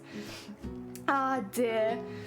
Hell yeah, my friend has a foot surgery. He was freezing on the feet, so I made him socks and... Oh my god, wait, that's so sweet. That's not only... Like, the amount of thought, as well as time and effort that goes into making that kind of gift. It's just lovely. It's just incredibly wholesome. I want to continue this wholesome conversation, but I'm desperate for a pee. I'm gonna be right back if that's okay. I'll leave you with the ducks so that you can still watch the ducks and stuff. I just need to take a really quick break. I'll be right back.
Sorry about that. I'm sorry. I am back. Oh dear. Yeah, I think I maybe didn't go to the toilet before the stream and it was just like creeping up on me. I was like, I gotta go. I love this conversation, but I gotta go. Oh, those giant multicolored lollipops. Do they actually change your tongue color? I guess maybe they would. Do you love the ducks? I love the ducks too, and yours is still there. Heck yeah. Oh no, no guilt. Honestly, people stealing ducks is a part of the culture in this stream. Do not worry, there is no guilt attached to it. It's all fun. And it doesn't cost money or anything. It's, you know, it's just channel points, so don't worry about it. Welcome back, thank you! Oh. Scott, thank you for making me yellow. Also, welcome on in, Scott, and welcome on in, See the Rave Monster. Oh, sorry, there is a slight cooldown on your Pierce donations. It's just so that we can, you know, get the next bucket ready. Sorry about that. Oh, dear. Gotta replace what you just used. Oh, yeah, true, thank you. Fair. Oh, no, I hope you're doing well. We are currently making, just for anyone who's popped in more recently, we're currently making the pattern for the lower part of the arm. So we have done this once before, but we've got a new shoulder, so it should stand out a little bit different now. So we are just working on getting another one of those done so we can see how it looks with the new sizing. A stream I watched was cross-stitching pieces for a few co-workers, and she'd been working on them since July. Well, that's the thing though with embroidery and cross-stitch, it really does take a long time, and if you're trying to make quite a few for Christmas, like, yeah, that's gonna take a while, but it's such a lovely gift though. You should get breakfast soon. Oh, heck yeah, get your snacks. Get your snacks or I'll start talking about food and I'll make you really hungry. Oh dear. Also, hi, how are you? I'm good. We do have a bit of a poll going in the Discord right now, if you're just popping by. Because there is, we might, God, I sound so suspicious when I can't get a whole sentence out. We're thinking of maybe doing a bit of a change up and every Monday having a different stream. So rather than doing crafting on Mondays like I have been, maybe doing a stream where we kind of do like a challenge stream every Monday where we design and rig a VTuber in one day. So we'll take breaks and we'll do it safely like we've been rigging in the past, so don't worry, I won't just be sat here at a screen like for 8 hours straight. But the plan is that we'll design it on stream so that chat can like have their input, and then I'll rig it after lunch, and then we'll give it away so somebody in chat can just have that VTuber. And the thing is, you can use VTubers at like Zoom meetings, on Discord calls and stuff like that, so you don't have to be a streamer to like, I guess, enjoy having a VTuber model. They're just like a silly thing that you can use. They won't be like really intense. They're not gonna have lots of extra expressions. They will be relatively basic because obviously they're like a challenge, but it'll help me basically get my basics down and do that sort of thing well as helping me build a bit of a portfolio. So yeah, that's the plan. But if people don't want it, that's fine, because this is also practice that I can do off stream. That's my idea for how I would incorporate it into stream. But if you would rather not lose a crafting session each week, that's very, very fair. Also, if you don't care, there's also that voting option. Thanks for say. Dear. What about smoothie? Oh, you love a smoothie. I did just get strawberries and a kiwi. Oh, options. Oh, you finished at work? I hope it went well. I hope you have a relaxing rest of your day as well now that work is over. Heck yeah. Oh, 2 seconds. Music. Music, where did you go? Oh, you started in the middle as well. There you go. Okay. Yum! Smoothie sounds like a good idea. I shall do so. Heck yeah. Take my phone. Oh, you're good. We'll yell over the blender so you can hear us. Oh dear. You're going fabric shopping? Oh, what a way to spend the rest of your day. I love fabric shopping. I don't do it very often, unfortunately, because there's not really a lot of fabric shops in Wales. Just generally, not a lot of them. But I do enjoy it. I almost finished my fruit bowl. It was really tasty. Heck yeah. I have some grapes in the fridge and radishes. I don't think radishes are a fruit. But I do have them. I could have them together, but I haven't pretended. Thank you for the horns, eh? Oh dear. I love that it's not just Zay doing the I don't care. Yay! More people for I don't care. Oh, yeah. Honestly, homemade gifts, 10 out of 10. Recommend. I love a melon fruit bowl. I like watermelon a lot. Would that be in a melon fruit bowl? Watermelon is like maybe my favorite. I mean, I can't eat a lot of fruit, but like I like watermelon and I like avocado. I think they would both be my favorites. I really like those two. Oh, they're so good. I like cooked fruit. I like cooked apple. I like rhubarb's not a fruit, is it? Rhubarb's a vegetable. Okay, well that's a vegetable, so I can't count that. What else? God damn it. I'm getting lost. There are any specialities. Me neither. Honestly, high five in no craft stores. Past 4 a.m. here. Have to run, folks. Oh, you're fine. Honestly, get some good Z's. Thank you for popping by. Enjoy the rest of your evening. I hope that you get some good Z's. I hope you don't dream about a cruise ship with pinballs that keeps you up at night. Avocado makes fun. I've never had avocado ice cream, but I would probably love it. I think I'd love it. Like, that sounds fantastic. Apple, strawberries, green and red grapes. Ooh, lovely, lovely. We tend to have big name brand crafting stores. I tend to like the small business ones better because the fabric is more unique and the conversations are 10 out of 10. Yeah, there are. So if you go to Cardiff in Wales, there are on City Road. It's called City Road in Cardiff. There are quite a few really good craft stores up there. The problem is that it's kind of out of the way. It's not in the town centre. It's about like a half-hour walk out of the centre. So you can't, if you're like travelling to get to Cardiff like I am, if you already live in Cardiff, it's a little different because you could probably get a bus there or something. But if you're travelling to get to Cardiff already and then you also have to travel out, it's quite a long journey to get there. But I would recommend it if anyone is stopping by Cardiff. If you can get to City Road, there's some really good craft stores up there. Oh dear. Otherwise, I think there's a hobby craft in the retail park outside of Cardiff, and I think outside of Newport too. I don't know if there's one outside of Swansea. I'd have to double check. But most of those you kind of want to be in a car to get to them, because the retail park... Oh, wait, did that go on the wrong side? Oops. Oh, you know what? I'll just trim it off then. It'll be fine. It'll be fine. I did tie a knot. Ah, dear. Keto avocado chips are low-key slab. I've never even seen that, but I would like to try it. You don't like apples or pears? I like cooked apples. Pears, I just don't eat very often. I don't think I dislike them. I don't like pear flavoring very much, though. I think I like real pears, but not like pear drops, you know?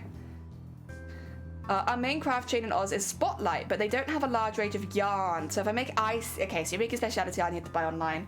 These days I just buy most stuff online.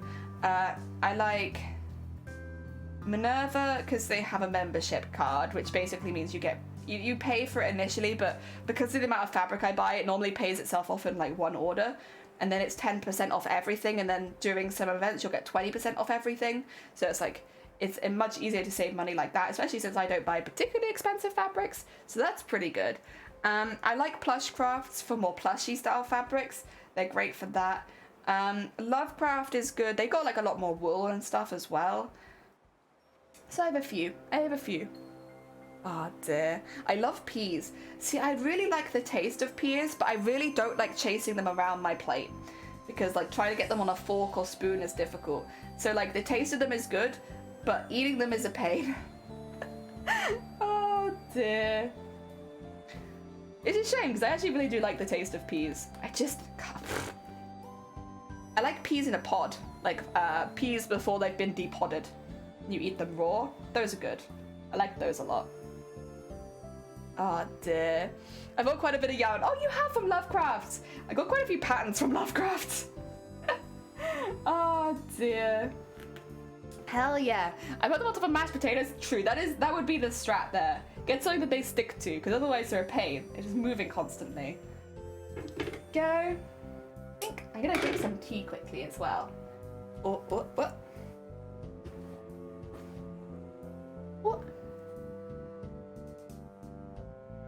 This fluff has somehow managed. It's not got in my tea, but it's like on the rim. Oh dear. I'm gonna have a very angry face while I drink. I just need to hydrate a little bit. You know when you start getting like a dry mouth because you realize you haven't drunk enough? I'm like, oh shoot, I should probably drink something. Ah, that is one thing. If you get a VTuber that's rigged by me, they will look angry when they drink. I do not know how to fix the I don't look angry when I drink. So if you do get one of the giveaways, if that is something that we end up doing, all of my tubers will look very angry when they drink. Neurodivergents have sensory issues with a couple of foods. That's fair. That's fair. I mean, like, honestly, regardless, it's fair. Like, I don't think anyone can like every food as well. Oh dear. I think trying things, there is something to say about trying things, but at the end of the day, first of all, if it falls outside of your dietary requirements, if it falls outside of your allergies or intolerances, if it falls outside of your culture or something that you would eat, or if you just don't fancy, you know, fair enough. I grew up in a family, I'm very lucky, I grew up in a family that really had me try like a lot of different foods. Because they really like to cook, so like we'd have like a lot of really interesting foods growing up, and like there were some things that I couldn't eat them that I can eat now, but there was a lot of things that I couldn't eat as a kid that I still don't like. I can eat them, I just don't like them. But like I remember when I was little, if someone put onions on my plate, I would full on start gagging and retching. And like onions, and there are onions in so many recipes, and like my parents were like, what do we do? This child cannot eat onions. And like got to the point where sometimes I'd have to have a completely different meal from everyone else just because they couldn't remove the onions from the meal. Oh dear. I also really didn't like chips. Why? I don't know. I like chips now, but as a kid, like chips, I would like cry. Like, oh no, it's chips. Sammy, welcome on in. I hope you're doing well. Oh dear, we've been talking about VTubing and food, of course, and making homemade gifts for people. Ah dear, I have a lot of sensory issues, so I tend to like fruit and veg if there are lots of crunch, you have snapped them. I know friends like this, and that's why they hate my diet so much. They are also neurodivergent, and they like to eat, like, I guess more snappy food, crunchy food, whereas all the food I eat is smooth. Soft, smooth food, and they hate it. They're like, why? They're like, at least if you're having a soup, leave like chunks of something in it. And I'm, no. Smooth soup. My baby was allergic to eel. Oh dear. That's one. How would you? That's a difficult one, I suppose, to find out, because I guess eel is not like a super common food, or maybe it is other places. At least here, it's not a super common food. My kid who was born in Belgium does not like chocolate. Oh no. Oh no. Oh dear. Mostly textures and taste. Yeah, processed textures and taste. Hot chips and chicken salt. Oh, see, I also really didn't like salt. I still am kind of like coming around to salt.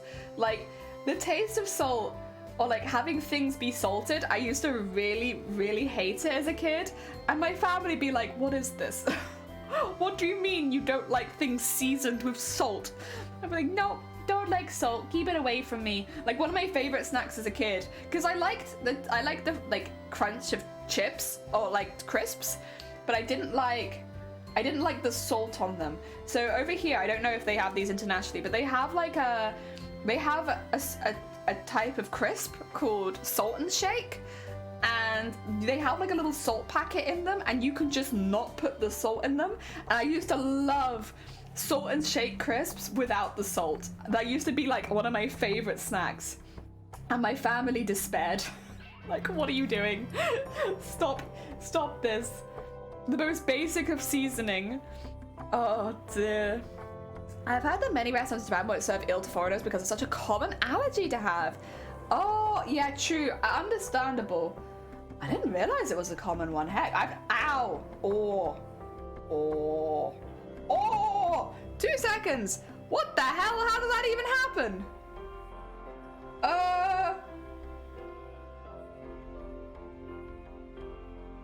So, without going into too much detail, that cut is about 1 inch long.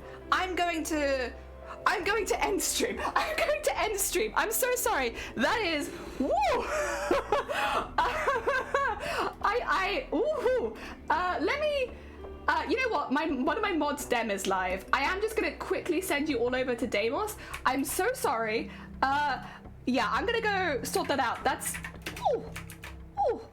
yeah, my bad. Pop over there if you need somewhere to go. They're very, very sweet bean. That is, I'll be back tomorrow with a really large plaster. Oh dear. Take care, everyone. See you soon. Oh my God.